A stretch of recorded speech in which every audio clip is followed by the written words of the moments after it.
Shalom, sahabat Lectio Divina yang dikasihi Tuhan Yesus Kristus. Selamat hari Minggu. Memasuki Minggu Advent yang ketiga ini, kita akan belajar dari nubuatan mesianik yang diucapkan oleh Nabi Yesaya 750 tahun sebelum Yesus Kristus datang. Dan ini menjadi sangat penting dan dasar dan salah satunya yang mendasari akan doktrin Natal. Natal itu identik dengan hadiah, memberi dan menerima hadiah. Dan kita lakukan kepada banyak orang dan kita menerima dari banyak orang. Ini tidak ada di dalam perayaan Kristen yang lain seperti Jumat Agung atau Paskah. Tidak ada sama sekali. Kenaikan Yesus Kristus, pencurahan Roh Kudus, tidak ada. Tidak ada saling memberi hadiah. Kalau di dalam ulang tahun, orang yang berulang tahun yang mendapat hadiah. Tetapi kalau Natal kita tidak pandang bulu, semua orang dapat hadiah. Kenapa? Hari ini judul dari firman Tuhan yang kita pelajari adalah hadiah terbesar bagi umat manusia. Yesaya 9 ayat 5 dan 6a ini menjadi dasar kita pada hari ini. Sebab seorang anak telah lahir untuk kita. Seorang putra telah diberikan untuk kita. Lambang pemerintahan ada di atas bahunya. Dan namanya disebutkan orang. Penasihat ajaib, Allah yang perkasa, Bapa yang kekal, Raja damai. Besar kekuasaannya dan damai sejahtera tidak akan berkesudahan. Kita berdoa. Bapa di surga, terima kasih untuk kebenaran firman-Mu. Dan Roh Allah yang hidup, Roh Kudus, Engkau yang menuntun kami, mencelikkan mata rohani kami, dan memberikan kepada kami pemahaman kebenaran firman ini. Sehingga kemudian iman kami bangkit untuk merespon kepada firman dan kami menjadi pelaku untuk memuliakan Engkau. Dalam nama Tuhan Yesus Kristus kami berdoa dan mengucap syukur. Haleluya. Amin. Sahabat sekalian, kita akan melihat 3 hal yang disebut sebagai hadiah itu, yang terbesar bagi umat manusia. Lalu kemudian, apa nama-nama, makna dan nama-nama daripada Mesias itu, dan bagaimana kita meresponnya. Ada hal yang sangat penting dari pembukaan pernyataan ini. Dikatakan, seorang anak telah lahir untuk kita. Telah lahir. Ketika Allah menyatakan dirinya di dalam perjanjian lama, yang kita sebut sebagai teofani, penampakan Allah. Allah menampakkan diri kepada Musa dalam bentuk semak belukar yang terbakar. Allah menampakkan diri kepada Yesaya lewat melihat penglihatan sorgawi. Allah menampakkan diri kepada Ayub atau kepada Elia dengan tornado, dengan angin puting beliung, dengan gemuruh. Tetapi itu semua bukanlah penampakan atau pernyataan Allah yang utama. Karena kemudian yang lebih hebat lagi dikatakan Allah menampakkan diri dalam bentuk manusia. Dia telah lahir untuk kita. Dan ini berarti proses inkarnasi Yesus Kristus. Allah, bayangkan, Allah yang telah lahir. Yesus itu ada sebelum manusia ada. Berarti ketika dia lahir, dia lebih tua daripada usia orang tuanya. Dan ini memperlihatkan betapa Allah ingin pernyataan dirinya ini bisa dilihat, bisa dijamah, bisa disentuh pada waktu itu oleh orang-orang di sekitarnya. Pernyataan telah lahir ini memperlihatkan bahwa hadiah terbesar bagi umat manusia, Allah menyatakan dirinya sebagai bayi yang lahir, yang penuh dengan kerapuhan, penuh dengan ketidakberdayaan, agar manusia yang tidak berdaya karena dosa dapat kembali beroleh hidup oleh Kristus Yesus. Inilah alasan kenapa dia harus lahir. Dia tidak datang sebagai tornado, angin puting beliung, gempa bumi. Tidak. Dia datang sebagai manusia yang kalau kita lihat bayi yang lahir itu kan sangat rentan, sangat rapuh, begitu tergantung kepada orang sekitarnya, kepada ibunya, termasuk asupan makanan. Ketika Yesus datang ke dunia ini untuk tujuannya agar kita bisa hidup, menunjukkan bahwa kita ini tidak berdaya keluar dari dosa kita, tidak berdaya melawan setiap tekanan atau ikatan karena keberdosaan kita. Kita tidak bisa keluar bebas dari belenggu dosa kita, bahkan oleh kesalehan, kebaikan moral kita sekalipun. Karena itu, ketika dia lahir dalam kondisi yang tidak berdaya, yang sangat rapuh, penuh ketergantungan, ini mengajarkan kita bahwa kelahiran Yesus menjadi manusia untuk menjadikan manusia dapat dilahirkan kembali dari Allah. Kelahiran ini begitu penting. Dia datang sebagai manusia.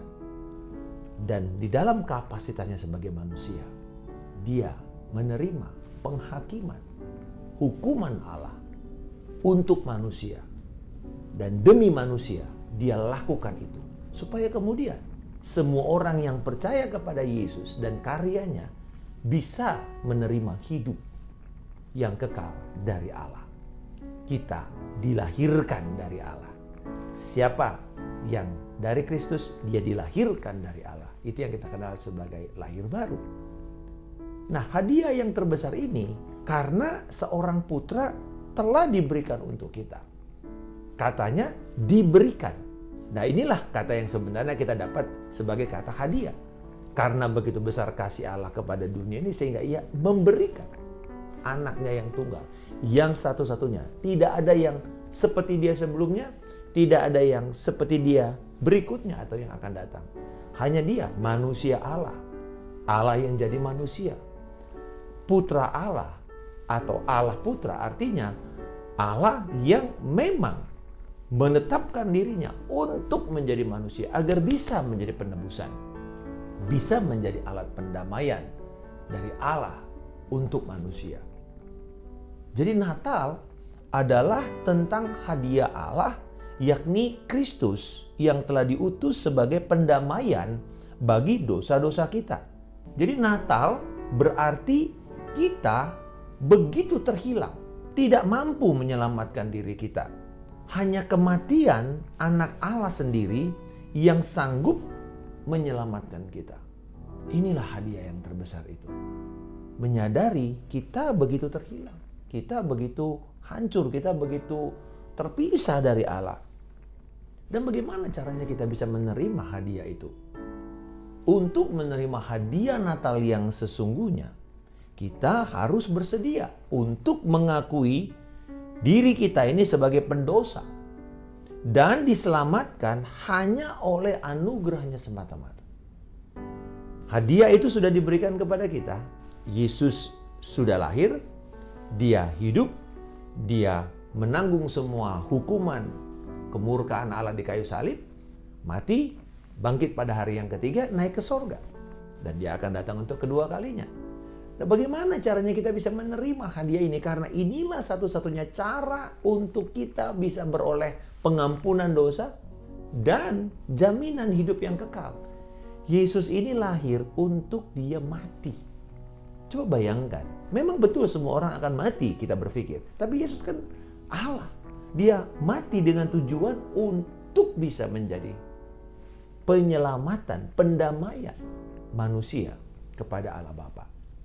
Yesus Kristus adalah hadiah Natal yang sesungguhnya. Hadiah itu berupa apa? Nah, ada 4 nama yang menjadi nama dari Yesus yang disebutkan oleh Yesaya di sini. Dan saya kelompokkan klasifikasi berdasarkan sifat dan kategorinya. Yesus Kristus adalah Allah yang perkasa, Bapa yang kekal. Allah yang perkasa, Almighty God, Bapa yang kekal. Karena ini berbicara mengenai Yesus adalah Allah. Jadi inilah klaim Yesus. Dia adalah Allah. Dan Allah itu sumber. Kan Bapa itu berbicara mengenai sumber. Dan Allah itu kekal adanya. Itu sifat daripada Allah. Jadi pada waktu Yesus mengklaim dirinya, dia dan Bapa adalah satu, berarti nama ini menunjukkan klaim Yesus adalah Allah. Titik. Klaim Yesus Kristus adalah Allah yang perkasa dan Bapa yang kekal memberikan kepada kita pengharapan terbesar untuk hidup berkemenangan di dunia yang penuh masalah dan kegagalan yang tidak berkesudahan. Ini implikasinya, inilah pengaruhnya. Kalau kita percaya bahwa Yesus Kristus itu adalah Allah yang perkasa, Bapa yang kekal, maka sekalipun kita sedang mengalami kondisi yang begitu susah, yang begitu tertekan, bahkan kegelapan yang berusaha untuk melingkupi kita, kita harus tahu ini. Kesengsaraan itu pada akhirnya akan berakhir. Dan kita akan mendapatkan kemenangan. Hidup yang kekal. Yang perlu kita lakukan, kita bersama-sama dengan Dia berjalan, menyelaraskan diri untuk berjalan bersama Yesus setiap hari. Karena Dia Allah, Dia mengendalikan segala sesuatu. Dia Allah yang terlibat, Dia Allah yang pribadi kepada kita. Dan itulah yang memperlihatkan pengharapan kita. Inilah jaminan pengharapan kita. Karena Yesus adalah Allah yang perkasa dan Bapa yang kekal, kita harus melayani Dia dengan seutuhnya. Kasihilah Tuhan Allahmu dengan segenap hatimu, dengan segenap jiwamu, dengan segenap akal budimu, dengan segala kekuatanmu, dengan seluruh keberadaanmu. Itulah yang menjadi implikasi. Kalau kita mengatakan, saya mau menerima Yesus sebagai Allah. Dia Allah yang perkasa, Dia Bapa yang kekal, Dia akan membawa saya kepada kekekalan, tetapi saya tahu bahwa Dia Tuhan, maka saya melayani Dia sepenuh hidup saya, seumur hidup saya, sampai Yesus datang menjemput saya. Itu implikasi dari nama Yesus ke dalam hidup orang yang menerimanya. Yesus Kristus, penasehat ajaib, Raja Damai. Kalau kita berbicara mengenai kata penasehat, counselor, atau pengacara, maka ini memperlihatkan atau upaya untuk memberikan jalan keluar dari keruwetan, persoalan, sengketa, supaya kita bisa kemudian menjadi tenang, menjadi damai, lalu perselisihan selesai. Ini tujuannya. Kenapa ada penasehat? Dan kita tahu bahwa hanya Yesus Kristus yang benar-benar mengerti kita. Ia telah menderita sengsara, ditinggalkan oleh sahabatnya, diperlakukan tidak adil, disiksa sampai mati demi kita. Nah sahabat sekalian, seorang penasehat ajaib, ya, artinya beautiful sebenarnya ya. Kata wonderful counselor ini mengarah kepada kata indah. Jadi sebenarnya seorang penasehat yang memiliki keindahan. Tetapi bayangkan, keindahannya itu ditunjukkan dengan bagaimana dia mengalami semua kesengsaraan. Ada satu kata yang sangat baik atau frase yang sangat ampuh kepada orang yang memberikan nasihat kepada orang lain. Yaitu apa? Aku telah atau pernah mengalaminya. Jadi ketika orang itu mengatakan, aku pernah ngalamin kok. Aku melewati ini. Dan itu membuat sebuah penegasan, kredensial kepada orang tersebut bahwa nasihatnya ini bukan cuman kaleng-kaleng atau nasihat asal ngomong atau berdasarkan pengetahuan. Bukan berarti kita harus jatuh dalam dosa dulu untuk memberi nasihat kepada orang untuk menghindari dosa itu. Bukan. Tetapi kalau ada orang yang bisa mengatakan, aku pernah melewatinya kok. Dan ketika Yesus datang kepada kita, kita mengatakan, tidak ada orang yang mengerti saya, hanya Yesus yang bisa mengerti kita. Betul-betul mengerti kita. Kenapa? Dia pernah mengalami kesengsaraan, ditinggalkan, dikhianati. Dia pernah mengalami penyiksaan, bahkan kematian yang kita sendiri belum pernah mengalaminya. Dia pernah mengalami lapar, sedih, ditolak. Semua persoalan emosi, relasi manusia itu pernah dialami oleh Yesus. Kecuali satu, dia tidak pernah berdosa. Dia mengalami semua yang kita alami, kegetiran, bahkan kematian, ditinggalkan oleh sahabatnya yang paling baik. Ketika Lazarus mati, dia menangis. Dikatakan menangislah Yesus. Ini ayat yang pendek dan luar biasa. Yesus memperlihatkan emosinya. Dia yang paling mengerti kita. Jadi sebagai penasehat ajaib dan Raja Damai, Ia bersedia untuk berjalan bersama kita melewati lembah kekelaman dan maut. Dia mengiring kita. Bersediakah kita mengiring Yesus? Dia adalah gembala kita yang akan melewati lembah kekelaman, lembah yang begitu penuh dengan ketakutan, teror, ancaman, bahkan sampai kematian. Selama kita tahu bahwa Dia berjalan bersama kita, kita sebenarnya aman. Kita berada di dalam sebuah lindungan yang hebat. Kita ada di tangan yang paling berkompeten, yaitu Allah sendiri. Pengorbanannya yang penuh kerelaan atas dasar kasih merupakan hal yang indah dan ajaib, agar kita memiliki kedamaian bersama Allah Bapa hingga pada kekekalan. Sahabat sekalian, pengorbanan Yesus ini sebagai penasihat ajaib, sebagai Raja Damai, didasarkan kepada kasih-Nya, didasarkan kepada kerelaannya, didasarkan kepada pengorbanannya. Dan inilah yang menunjukkan keajaibannya itu. Inilah yang menunjukkan keindahan daripada nasihat yang Dia berikan. Damai yang Dia dapatkan kepada kita. Dan dari sini tujuannya supaya kita bisa berdamai dengan Allah. Kita bisa memiliki kedamaian di tengah-tengah keadaan yang begitu kacau. Yang begitu membuat kita takut, khawatir. Kita bisa mengatakan, hanya dekat Allah saja kiranya aku tenang. Hanya dekat Yesus saja kiranya aku tenang. Sebab daripadanya lah pertolongan kita. Jadi sahabat sekalian, apa implikasinya kepada kita? Karena Yesus adalah penasihat ajaib, Raja Damai, kita mentaatinya bukan karena kewajiban, tetapi keinginan yang didasarkan kasih dan syukur atas pengorbanannya. Sebagai Tuhan, Dia mau orang-orang yang percaya kepada Dia taat, mematuhi apa yang Dia katakan, rencananya, agendanya, kehendaknya. Kita harus melakukan itu karena Dia telah membeli kita, Dia telah menebus kita. Tetapi karena Dia adalah penasihat ajaib, Dia adalah Raja Damai. Dan dilakukan semua itu atas dasar kerelaan, atas dasar kasih-Nya.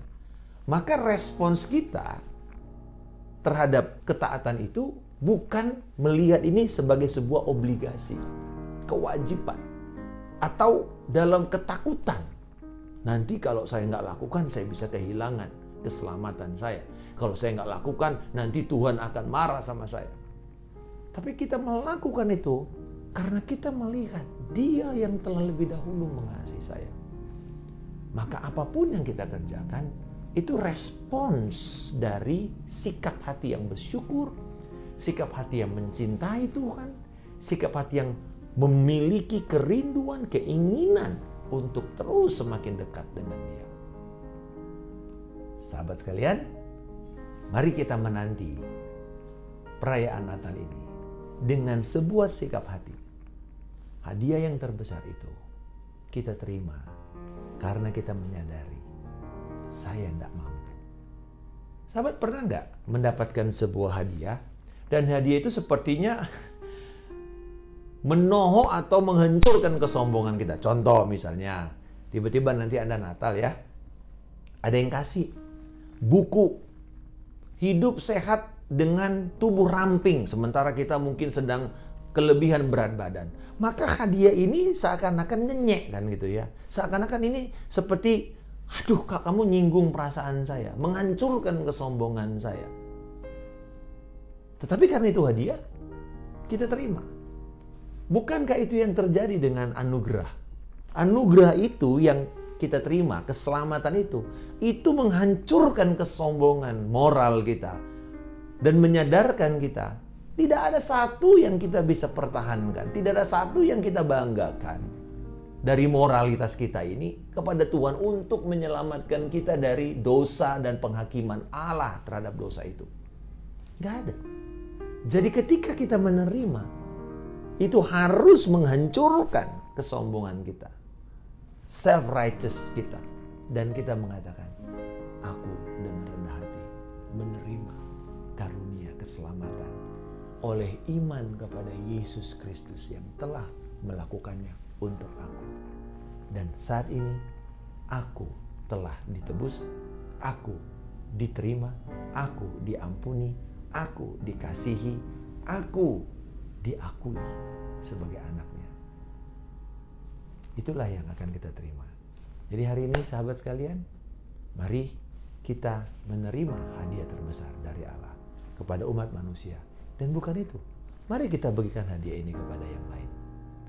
Dan mereka akan menerima hidup yang kekal juga.